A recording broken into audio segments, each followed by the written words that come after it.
bags were horror lies. Hello and welcome to Body Bags. My name is James and I'm your Sunday night reviewer, and for a bit of a change from me, I'm reviewing a brand new film. It's literally just been out like a couple of weeks now, and that's the Predator prequel, Prey, by Dan Trachtenberg, I think, the guy that did 10 Cloverfield Lane. So yeah, this is set about 300 years or so in the past. To start off with, there are I understand why, but it kind of bugged me that it was all in English with American accents. Yeah, I kind of didn't like that. We had the French people with the French accents, and then you had all these American accent kind of native New Mexican people. Is that where it was now? I can't remember where it was based. There's something like that. But they had the wrong accents, but the script was really poor. It's like how they were talking. It's like they wouldn't talk like that. It's so like kind of modern way talking, like how it was, like the terms used, and that kind of bugged me a little bit at the start. But I kind of put that to one side. But I mean, it did stick and it clicks in my head a bit. Like when it's the sister, was it Amber Midthunder? I thought she was exceptional. The acting was good. Take all the accents and the scripts away. The acting, I know it's really kind of contradicting to say that, but I really liked her role. And her brother, he looked like Corey Feldman with long hair. But I mean, he was okay, but she was definitely the standout. And I liked kind of the creepy French hunter-poacher guys as well. But that kind of the whole backstory on... and you see her within her place, within the tribe and things like that. It kind of didn't need it, I felt. I really felt it could have just dropped in from where the action starts, and you kind of got a build of the story and their interactions with the characters and how they are and things like that. Through that like you could have cut 20 to 30 minutes from that start bit and done more, kind of gone deeper into like kind of even more action kind of sort of thing, like an action fest. But that's how I thought about it. I mean, I still really did enjoy the movie, but I think it would have been better no, I'm not even going to say simplify the start. It would have been so cool just to drop in there, almost from like kind of the Predator's point of view. It's like he doesn't know any backstory. It's just plop straight in there, and we're bump straight in there with him, and then bump, let's go from here. And I think that would have been quite a cool way to do it. And they could have gone the route like look at what was it, the Mel Gibson one, was it Apocalypto? I'm pretty sure like they weren't speaking English. It's been years since I've seen that movie, but it would have been so cool just to like kind of fairly minimal kind of dialogue. It didn't really need to. I loved it when you had the French camp and stuff like that. They're speaking French. It's like, yes, that's cool. It's like you could have just dropped the whole American accent thing, but I guess they make more money doing it like this way. The other kind of small gripe, sounds like I didn't like this film, and it did, but was that the technology, the simplified technology. It's like, I don't know, it's like they've got like a spaceship flying through, and I think they brought the Predator's technology, like with his shield and stuff like that. I think they brought it back a bit too far. It's almost like they went like many hundreds of years ago, because they've got the spaceship flying there, and for the shield they've just got a metal plate. It's kind of those are just small gripes. Like I said, it's kind of pretty good. It's there's CGI in this, some of it. How it was filmed, like the bear, for example, how that fight is. You kind of need the CGI on that part, but I mean, CGI goes, it was okay. It was all right. It's like, I think as many horror fans especially like older ones like me in their 40s and upwards and things like that.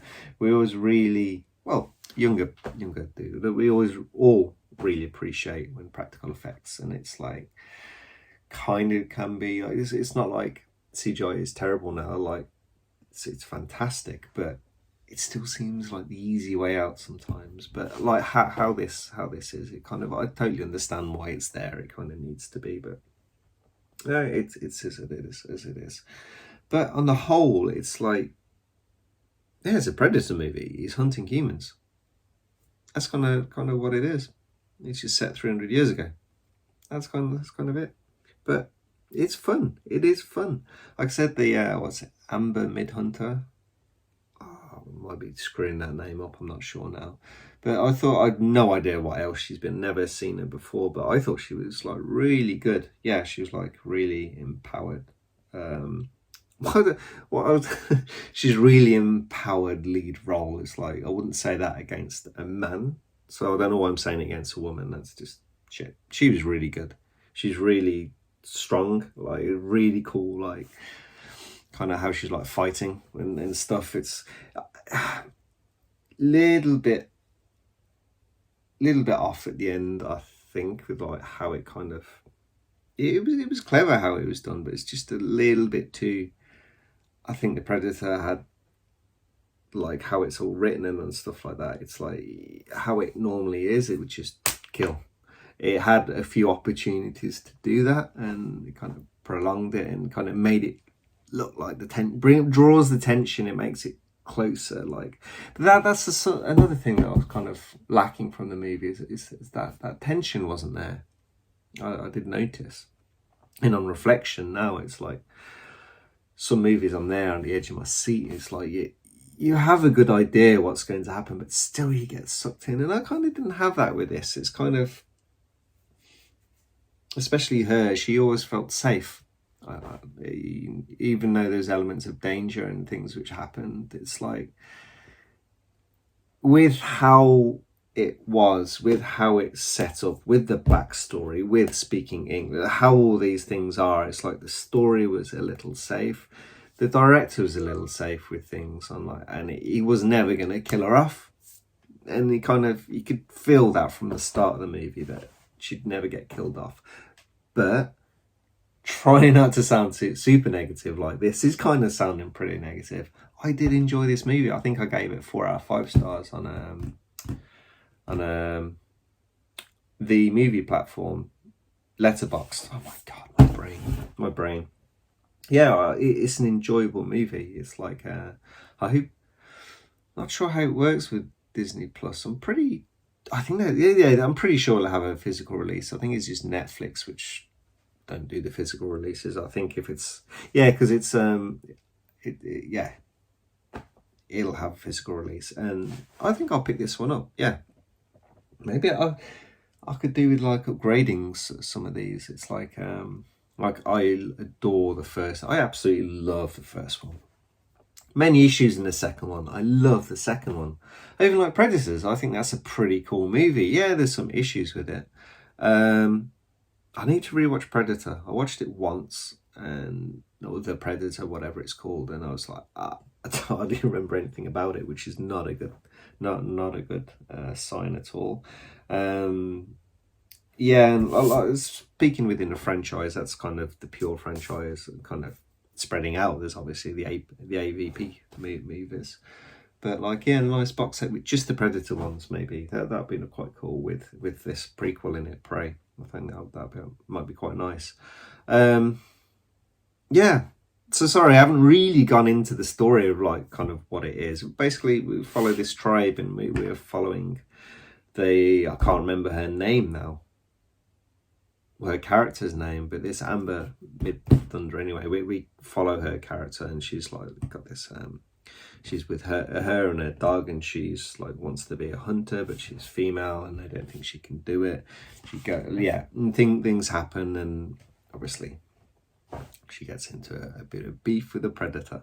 It's the normal tropes within like how it all goes. It's a very kind of like, oh my god, I'm going to sound generic story now. I sound super negative on the film. I'm not. It's like, it's kind of like there's little like links to other Predator movies. There's direct lines taken from other Predator movies. It's like the things that happen in there. It's like of course there's going to be links to that. There's loads of nods to that. I mean, maybe it didn't need so many nods because it's in the series, but yeah, it had them. And like when you notice them, I think because it's in the franchise, it's like you don't like, oh, there's like they did that and that. You're like, yeah, you're in a franchise, you don't need to do that sort of thing. I'm going to start talking now because I want to sound really negative. I kind of just brought up all my own personal gripes about this movie, and it's kind of good that I didn't really go into the movie if you've not seen it yet, because it's well worth a watch. I think on the whole it's been fairly well received, and it is a fun ride. Kind of, it went like that last hour. It's smooth, it's pacey, it's entertaining. It's a really good like second and third act of the movie. It's just the first act that I kind of, well, normally the first act is what I kind of really love, all that backstory, but this kind of not knowing would have been even better. Like I said, you'd kind of, Predators dropped in, we're dropped in with it, and it's like, okay, we learn as we go along rather than having the backstory. But anyway, that's the end of the review. I hope you guys enjoyed it. I'll catch you next week. Thank you. Bye bye.